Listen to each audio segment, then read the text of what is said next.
Well, good morning and welcome to Chesapeake's Apiary. I wanted to share with you today how I deal with laying worker hives. As you can see, I have quite a few hives in the yard and I specialize in selling nucs. So I'm constantly raising new colonies and getting queens mated. One of the potential issues with that is that you can actually get laying workers. And I'm going to show you an absolute simple solution that works 100% of the time. I've done this at least 30 times over the last 5 years. So it works for me. I've done it flawlessly. And I'll show you what I do. If you follow this, you'll be amazed at how well it works. The first thing you need is a screen. It's a single screen, number 8 hardware. So it's 8 squares per inch. I give them a little landing board and I put a little entrance on here. It's not necessary. It would be nice to have an entrance in case one had to come out and poop. But this is the screen, and you can make a frame of any sort. You don't even have to use a frame. Just get some 8 hardware cloth and just use that.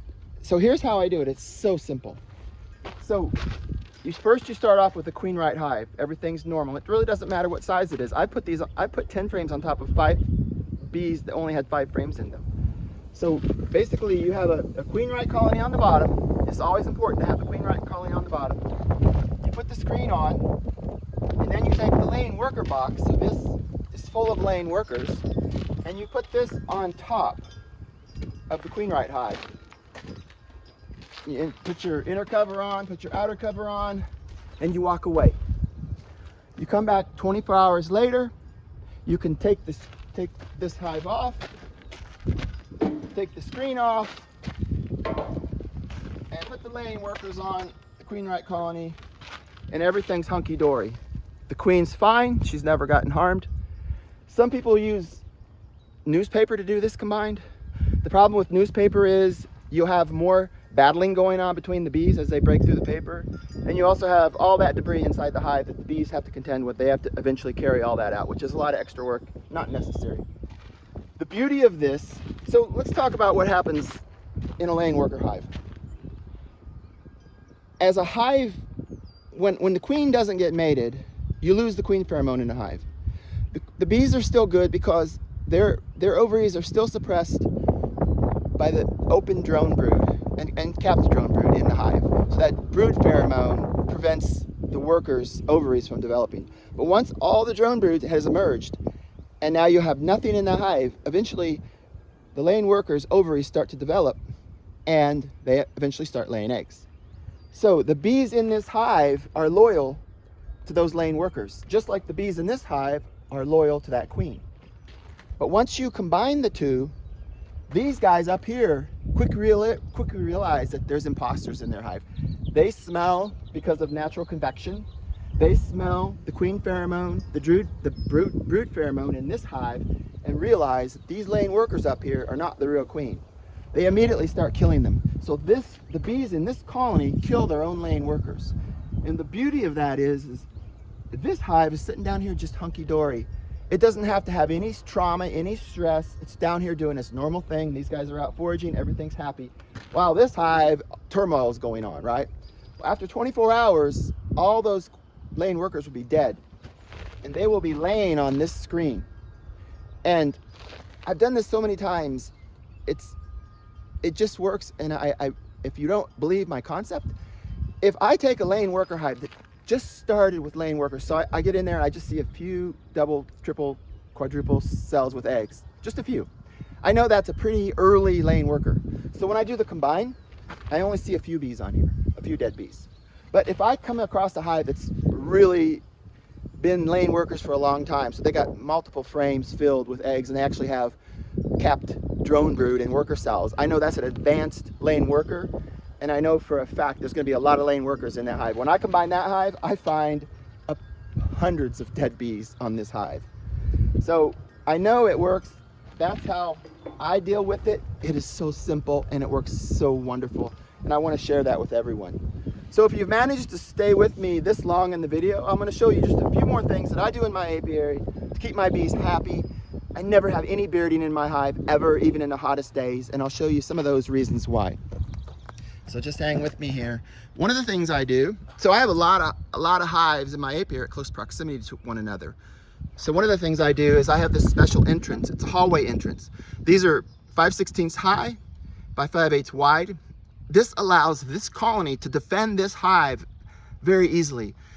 It's hard for a wasp or a bumblebee or another colony that wants to raid this hive. Defensively, these bees have the advantage because it just takes 2 bees wide to hold off one of these hallways, and it's very hard for the predator or for the enemy to get in. The other thing is, these are mouse proof. A mouse cannot extrude its body the entire length of these tunnels in order to get in this hive. So once I put these on a hive, that's how I leave it year round. Summer, winter, fall, doesn't matter. I never mess with these. I don't put mouse guards on, I don't put screens over them, I don't do anything. I don't, put on the special screen guards for robber bees to get in. These are very effective against robber bees. I also use slatted racks. I make these myself. I also use, this is Ultra Deck, Menards Ultra Deck composite decking. It's very similar to Trex decking. I make all my bottom boards. And I use screen bottom boards. So this is open screen on the bottom. And I always add extra vents with screen on the top. So the reason this is oval is so bees don't propolize it shut, so they always have ventilation. The problem with this is wax moths like to come in the hive at night. So if you just put honey supers on or something and the bees aren't up in there, or it's a weaker hive and they're not guarding all the frames, wax moths can come in here at night and they're your enemy. So what I do, I always shut this off and I leave it to where there's just enough room for a few bees. And every time I open one of these, there's always a few guard bees at that entrance. So it's very effective. I haven't closed off the ventilation because I still have ventilation here. Now they do propolize this shut sometimes. I just take a heat gun and open them back up.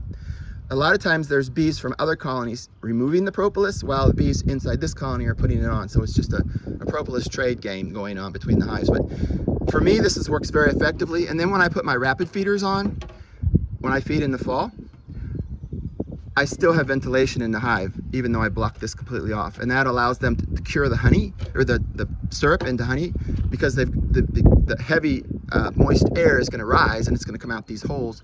So it's easier for the bees to reduce their nectar down to honey. Something else I do, so I make my own bottom boards, right? And I use a plastic sheet as my IPM board, my integrated pest management board. And using my 8-inch putty knife, I can clean all the debris off this in a heartbeat. Put it back in. I put my shim on. This is for winter. In the winter, I put this shim in. Oh, I'm not showing you. I put this shim in, and then I put this shim in the bottom. And now this hive's ready. It's ready for winter. It's sealed up. In the spring, when it starts to get warm, like right now, we're almost in the 40-degree nights. I open it here so they have a little bit of ventilation. And once the night temperature is never drops below 40, then I pull the IPM board out. And let me show you if I can do this. So here's my slatted rack. And the way I make the slatted rack is these sides are cut at the same time as all the slats. That way you get beautiful joints because everything is the same length. And these are very simple. You notice there's no board up front. A lot of the slatted racks, it's not necessary at all. This is basically so that the field bees can come in at night, in the evening. They'll hang out on here. They can regulate the hive temperature with their bodies by whether they move in between here or not, and they can fan from here. But as the field bees are grooming themselves for mites and for getting the pollen and stuff off each other, any mite that they groom, it's going to fall through this screen to the gravel, and those mites are never going to re-enter the hive. So the other thing about this, you can see, at nighttime I can use a mirror and look under here, underneath the hive, and I can see how many bees. I can get an idea of how full the hive's getting, because the field bees will be down on these slats. And the other beauty of this is it gives the hive the perception that there's more room in the hive. So the field bees are down here. They're not in the frames with the nurse bees, getting in their way. The nurse bees are trying to work the brood. So the field bees are down here. The nurse bees are up in the frames. Everything is beautiful. So this is just something that I do. I also put water pans under all my hive stand legs That way when the hive beetle wants to pupate, he crawls down the legs, he's in the water. If he drops out into the gravel, he's gonna get eaten by ants and other bugs. Plus this gravel, the fine gravel, it helps to break their exoskeleton.